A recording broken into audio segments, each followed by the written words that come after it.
Apakah kaitan puasa dengan iman? Okay. Hadis riwayat Imam Tirmizi, Ibnu Majah. Puasa itu separuh daripada sabar.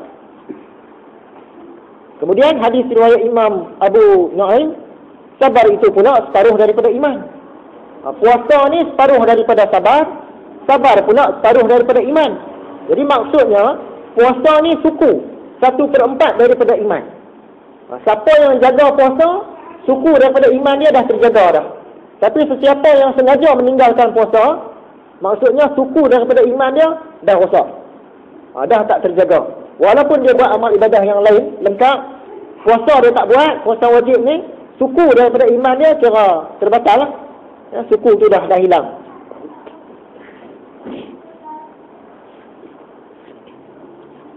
Puasa separuh daripada sabar, sabar separuh daripada iman. Innama yuwaffas sabirun ajrahum bighairi hisab.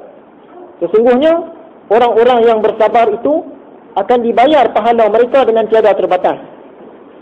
Dia orang bersabar ni, dari segi pahala dia tak boleh nak cerita besar mana.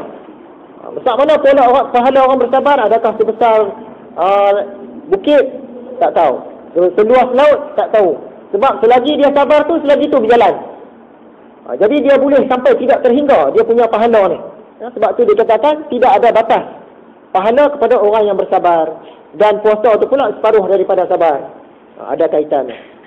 Itulah kaitan puasa dengan iman. Berapa besarkah pahala puasa? Hadis Imam Bukhari dan Muslim maksudnya, setiap perbuatan yang baik pahalanya 10 kali ganda, sampai kepada 700 kali, selain daripada ibadah puasa. Maka puasa itu adalah bagi aku ni Allah lah, dan aku akan membalasnya. Bila kita buat satu benda baik, terus dapat 10 poin. Kalau buat benda jahat, dapat 1 poin je. Itu tanda kemurahan Tuhan ni. Buat benda baik, 10 poin terus dapat, paling kurang. Ikut taraf buat tu lah, sampailah 700 poin, 700 kali. Tapi kalau puasa ni, tak tahu poin dia banyak mana. Tuhan kata nanti dia balas kemudian. Satu lagi hadis riwayat Imam Bukhari dan Muslim, maksudnya, dan barang siapa yang berpuasa pada bulan Ramadan dengan penuh keimanan dan semata-mata kerana Allah, maka diampuni dosa-dosanya yang telah lalu. Jadi bila sampai raya tu kira macam kain putih lah, bersih. Hadis riwayat Imam Muslim, Abu Daud, Ibnu Majah.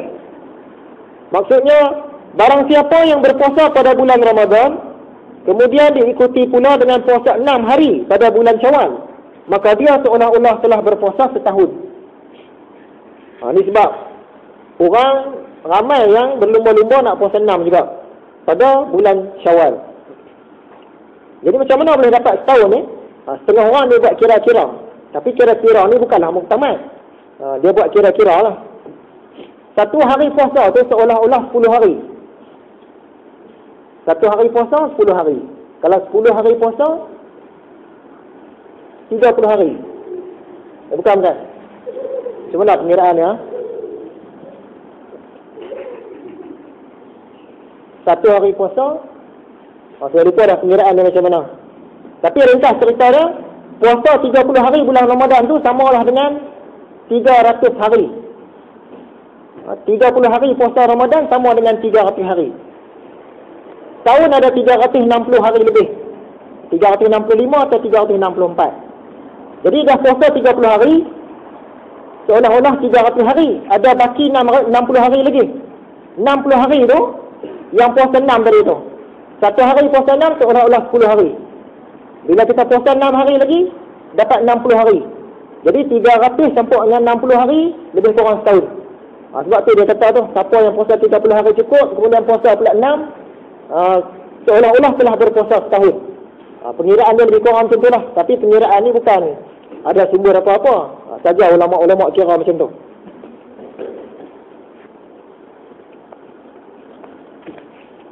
Suatu hari kata Abu Umamah, seorang sahabat, "Wahai Rasulullah, perintahkanlah kepada aku untuk melakukan satu amalan. Kamu beritahu dekat aku ni, nak buat satu amalan. Kamu cakap je aku nak buat terus." Baginda bersabda, "Kerjakanlah puasa, kerana tidak ada amalan yang setanding dengannya." Tak ada satu amalan lain yang boleh lawan dengan puasa. Jadi kamu buat puasa lah. Hadis riwayat Imam An-Nasa'i dan Ibn Khuzaimah. Seterusnya,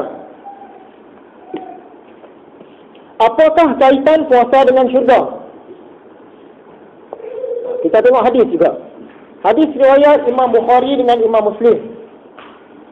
Maksudnya, kata Nabi Muhammad, syurga itu mempunyai sebuah pintu yang dinamakan Ar-Rayyan, yang tidak memasuki pintu itu selain daripada orang-orang yang berpuasa.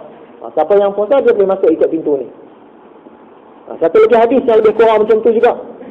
Sesungguhnya di dalam syurga terdapat sebuah pintu yang diberi nama Ar-Rayyan. Pada hari kiamat nanti, orang-orang yang berpuasa akan melaluinya dan dilarang masuk selain daripada mereka. Dan jika mereka semua sudah masuk, maka pintu itu akan ditutup. Jadi ibadah puasa ni berkaitan dengan satu pintu di syurga yang bernama Rayyan. Pintu ni orang yang berpuasa saja boleh masuk.